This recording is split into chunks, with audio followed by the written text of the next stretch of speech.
తర్వాత దాని మీద ఫుల్ ఫ్లెడ్జ్‌గా ఇంకా చేస్తున్నారా? లేదంటే గనక అది పక్కన పెట్టి కొంచెం సినిమాల మీద కాన్సంట్రేట్ చేసారా? రెండిట్లో లేదండి. సైమల్టేనియస్‌గా అది చేస్తున్నారా? సైమల్టేనియస్‌గా జరుగుతా ఉంటుంది. అదేమంటే ఇట్ ఈస్ నాట్ రాజకీయ, ఇట్ ఈస్ ప్రజాకీయ అని. It is hmm. అది చాలా కష్టం ఎక్స్‌ప్లెయిన్ చేసేది. Because we are used to this kind of politics. Hmm. Politics అంటే ఒక party, funds, leader, yes sir. పెద్ద పేరు, ఆ హ్మ్. పేరుకి ఓటేసేది, హ్మ్. వాళ్ళొచ్చేమో చేంజ్‌లు మార్పులు తీసుకొని వచ్చేది. ఇదన్నీ ఒక కాన్సెప్ట్ ఉంది. హ్మ్. నేను చెప్తా ఉంటే అదే మళ్ళీ తెలీదు. మళ్ళీ అహెడ్ ఆఫ్ టైమా, ట్రూతా తెలీదు. నేను హ్మ్. చెప్తా ఉండేది మీరు ఆ పార్టీ ఫండ్, పెద్ద పేరు అది ఇది ఉంటే యూ కెనాట్ బ్రింగ్ చేంజ్ అని. హ్మ్. ఆల్రెడీ అలాంటి పార్టీస్ ఉంది. మళ్ళీ నేను అదే చేసేదని నేనెందుకు అక్కడ? హ్మ్. నేను చెప్తా ఉండేది ఒక ప్యూర్ సిస్టమ్ రావాలి అక్కడ. హ్మ్. వితౌట్ ఫండ్ లేకుండా ఒక పార్టీ రన్ హ్మ్. అవ్వాలి. హ్మ్. అది పీపుల్స్ పార్టీ అవ్వాలి. రియల్‌గా పీపుల్స్ పార్టీ. అందరూ చెప్తారు పీపుల్స్ పార్టీ అని. బట్ రియల్ పీపుల్స్ పార్టీ అంటే hmm. People should take initiative. Yes. People should spread this ideology. ఏమంటే మన పార్టీ ఉంది ఇక్కడ. హ్మ్. నేను యాజ్ ఏ ప్రెసిడెంట్ నేను వర్క్ చేస్తూ ఉన్నాను అంతే. హ్మ్. నేను ఎలక్షన్ కంటెస్ట్ చేయను అని చెప్పాను. హ్మ్. నా ఫ్యామిలీ నుంచి ఎవరు చేయరు. నేను హ్మ్. వర్క్ చేస్తాను హ్మ్. మీకోసము. నేను ఒక పార్టీ చేశాను, అది హ్మ్. వర్కర్గా నేను చేస్తాను. మీరు పార్టిసిపేట్ జేయరు. నేను అంటే మీరు లేదు, కంటెస్ట్ చేయరు. కంటెస్ట్ చేయను. మళ్ళీ ఉపేంద్రాని ఓట్ వేయొద్దండి. హ్మ్. ఈ పార్టీలో ఉంది, ఇది ఉంది కదా హ్మ్. ఐడియాలజీ, ఎస్ఓపి ఉంది. హ్మ్. ఎలా రావాలి, ఓన్లీ శాలరీ కోసం ఎలా వర్క్ చేయాలి, హ్మ్. తర్వాత ట్రాన్స్పరెంట్గా యూజింగ్ టెక్నాలజీ ఎలా వర్క్ చేయాలి, హ్మ్. స్టాండర్డ్ ఆపరేటింగ్ ప్రొసీజర్ అని ఉంది, ఎస్ఓపి లాగా అలాగే వర్క్ చేయాలి, హ్మ్. ఏమి ఆన్సరబుల్గా ఉండాలి, రెస్పాన్సిబిలిటీ తీసుకోవాలి, యెస్ సార్. తర్వాత రైట్ టు రీకాల్ ఉండాలి దాంట్లో, హ్మ్. జనాలు వద్దు అంటే రిజైన్ చేయాలి. చాలా పాయింట్స్ ఉంది అది. అవును సార్. ఇది వస్తే డెఫినెట్గా చేంజ్ వస్తుంది, హ్మ్. కంప్లీట్గా చేంజ్ వస్తుంది. హ్మ్. బట్ అది ఎవరు చేయాలంటే మళ్ళీ నేను రెగ్యులర్గా వెళ్ళి అది తీసుకొని రావాలంటే మళ్ళీ నేను పాలిటిక్స్ స్టార్ట్ చేసేస్తాను. హ్మ్.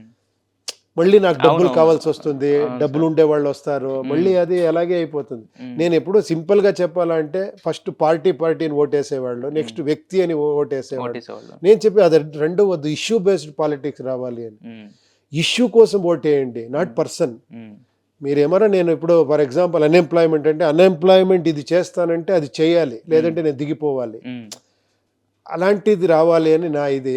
మీకు అది ఉంటుంది ఆ! అలాంటిది ఉంటది రావాలి. సార్. అంటే ఇప్పుడు ఇక్కడ 'పవన్ కళ్యాణ్' గారు ఉన్నారు. మీరు చూస్తున్నారు. 10 ఏళ్ల నుంచి ఆయన అవునవునవును. సినిమాలు చేస్తూ, సినిమాలు కట్ డౌన్ చేసుకుంటూ, ఒక 4 రోజులు, 5 రోజులు పాలిటిక్స్‌లోకొచ్చి లాస్ట్ 2 మంత్స్ నుంచి విపరీతంగా చేసి, ఇప్పుడు ఆయన 10 ఏళ్ల తర్వాత అవునవును. ఎమ్మెల్యేగా గెలవని వ్యక్తి ఈరోజు ఎమ్మెల్యే, మినిస్టర్, అన్నీ.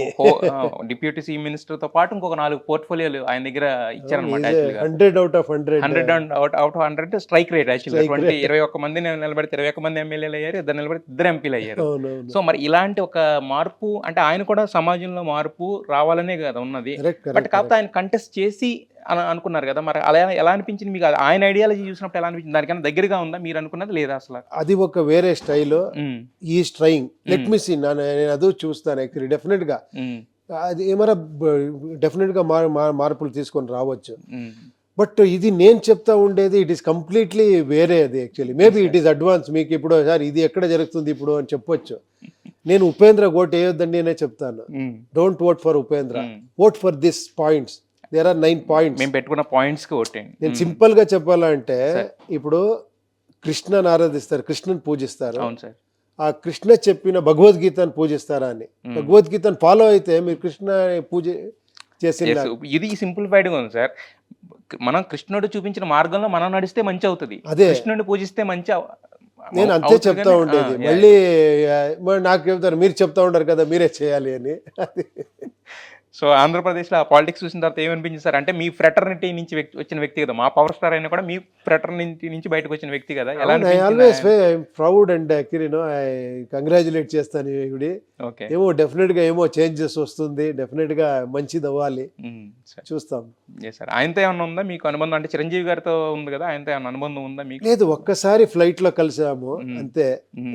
Long back actually. తర్వాత ఓహ్! ఇది లేదు. Okay sir.